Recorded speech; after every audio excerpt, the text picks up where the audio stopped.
I secretly did a paternity test on my 10-year-old son because he's a state-level swim prodigy, and my wife and I can't even swim across a community pool without drowning.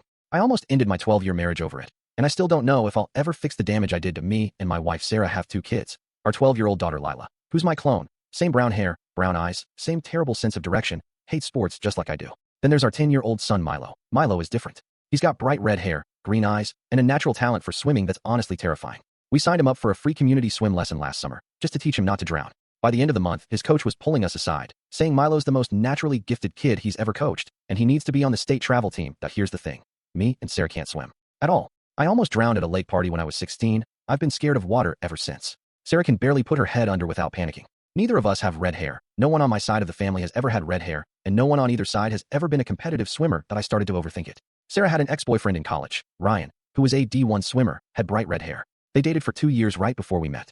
I asked Sarah about it once. She just shrugged and said, genetics are weird, babe. Traits skip generations. She wouldn't elaborate, wouldn't talk about her extended family's hair or swimming history. That I spiraled. Every time Milo won a swim meet, every time someone commented on his red hair, I felt that pit in my stomach. I couldn't sleep, couldn't focus at work. So I did the one thing I swore I'd never do. I grabbed Milo's toothbrush from the bathroom, swabbed the inside of my cheek, and sent it off for a paternity test. I paid for expedited results, like a man who needed the answer before he lost his mind. The results came back 4 days later. That I sat in my truck in the driveway for 20 minutes before I opened the email. 99.99% probability of paternity. Milo is 100% my son. I walked inside, showed Sarah the results. She stared at it for a full minute, then looked at me like I'd stabbed her in the back. She didn't yell, didn't scream. She just said, "You secretly tested our son. You didn't trust me. You didn't even ask." She didn't speak to me for 10 days. Slept in the guest room, wouldn't eat dinner with me. Finally, she told me the truth. Her grandfather was a 1984 Olympic swimmer for Team USA, had bright red hair and green eyes.